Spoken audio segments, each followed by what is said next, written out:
Hey there, Joey here at Turtle Labs. Today we are here to discuss this new release from Redcat Racing, the Ascent Fusion.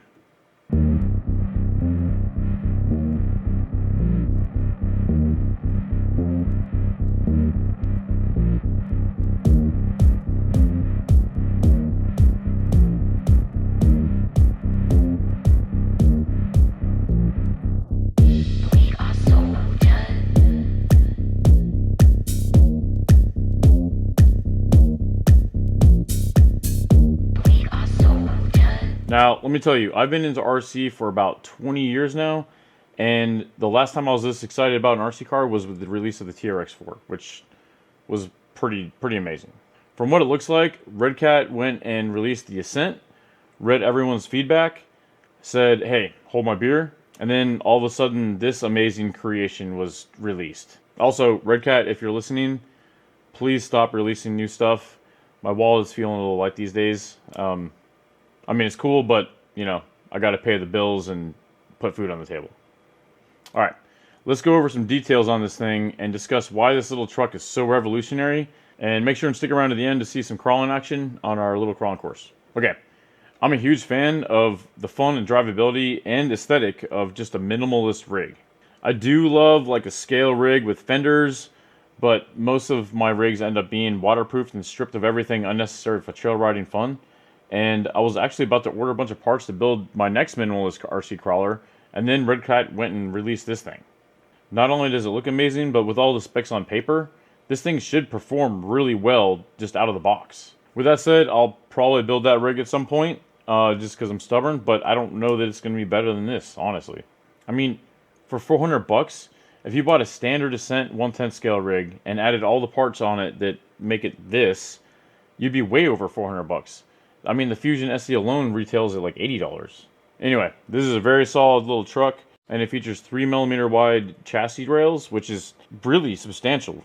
And it also has that low center of gravity chassis so that it keeps all the weight down low, and all the rigidity up high is still strong because of the carbon fiber, but it doesn't add any more unnecessary weight. The shock towers are removable so that you can change them down the road to fit your aesthetic or to change the position of the shocks if you feel the need to. Now, not only are the frame rails and the shock towers carbon, the motor mount is as well. And in addition to being carbon, it's also been lowered down 6mm to get the center of gravity even lower.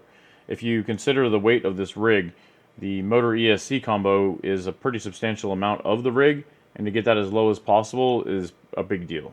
Now, can we take a second and discuss the fact that this thing comes with a Hobbywing Fusion SE ESC motor combo?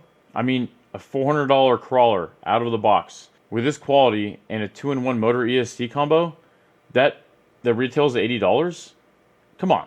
Not only that, when it's paired with a simple, easy-to-access drivetrain, might make this one of the easiest crawlers to work on. The Ascent Fusion comes equipped with a 20% underdrive gear set, which essentially means the front wheels rotate 20% faster than the rear, making the front more planted during turns and when you're trying to grab a ledge when climbing up a rock face. Also, if that's not your thing, it comes with a 0 and a 10% overdrive gear set out of the box, so you can change it if you want. By the way, the transmission consists of just 2 gears, the pinion and the spur. I love a clean, simple setup like this. To me, a low number of gears means reliability and easy maintenance. These days, it seems like most companies are so caught up in dig, 2-speed, and other gearing options that it just gets too cumbersome and adds so much weight and bloat to a rig. As for the remaining electronics on this thing, the provided RTX 4C transmitter looks and feels good in the hand.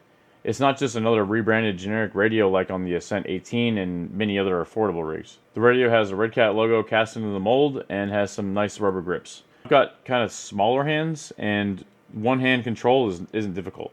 All the adjustments on the radio are recessed with this little area on top, so if you drop the transmitter, there's a good chance that your settings won't be altered. Now, I've got a handful of other transmitters that are of a higher level than this, but honestly, for this rig, I think I'm probably just going to keep this one with it. I don't know why I would need to change it. The Hexfly servo looks nice, performs nice, and with 35 kilograms rating out of the box, with a potential 42, with an add-on BEC at 8.4 volts, unless this thing burns out, I don't see why I'd need to upgrade it. With the overall weight of just under 5.5 pounds on this entire rig, and with 1.9 size wheels and tires, this servo has no issue positioning these tires even with the standard 6 volt setting. It's rated as being waterproof, but we're going to see with time. The shocks are similar to what came on the original Redcat Ascent, but the ones installed in the Fusion have been retuned for more stability. The front outer springs have been swapped out for softer ones and still retain the inner spring for some squat. The rear internal spring has been omitted altogether. They also designed the diff cover to allow a little more clearance for the tie rod for when you're at full lock. This thing also comes with brass portal covers installed from the factory. Like, what? The portal covers weigh 46 grams each for a total of 92 grams overall of weight added to your front axle. The differential spools are made of aluminum and not plastic. Plastic has been typically used from my experience. This is important because when your double D axle shafts are inserted into the spool, the plastic can wear out over time. Metal will wear out too, but it'll last a lot longer. Now, to mount the tires to the axles, Redcat has provided plastic beadlock wheels so you can change out your tires or your inserts and not have to mess with any glue. They are plastic beadlocks, but hey, they're still beadlocks. It also features very beefy steel front and rear bumpers. They're really thick, and it may seem like it's overkill, but for an RTR, I think it's a great addition. I mean, we all take lines on a course where we shouldn't, right? And many times we end up nose diving or butt diving. And then you end up smacking your face or your butt on some rocks, and having some thick steel front and rear bumpers is great for making sure that your carbon chassis doesn't get damaged. I absolutely love all the small details around this rig. The anodized red wheel nuts and the red finish washers just on every fastener on the chassis really make this look like a quality rig. Alright, let's discuss this body. Some of the Redcat bodies have been kind of a turnoff for me in the past. For example, the Gen 7 crawler and the RDS RTR. As for aesthetics of this body, I think they nailed it. Being that this is a low center of gravity rig, including just the cab just kind of makes sense. Also, with the rear being carbon and flashy with anodized aluminum bits, it just makes me smile looking at this thing conforming around the terrain while looking great while it does it. I think the only reason why I'd swap it is so that I don't get it mixed up with my friends, because all my friends are buying these things too, and yeah, I have to look a little different. With all the praise that I've given this thing, what do I not like about it? Well, after driving it, there really isn't much to change. I feel like I'm driving a literal cheat code. I have a handful of other rigs, and I poured way more money than what this thing cost into those, and they still don't perform as well as this thing does just right out of the box. Now, with that said, I will say the battery mount is a little weak, and the battery has a tendency to kind of like slide out the front. The body's going to need a little trimming to clearance the tires when it's at full flex, but you know, that's not a big deal. The rear body mounting is really convenient, but I really don't like how the rear mounts are located on the outside of the skid plates.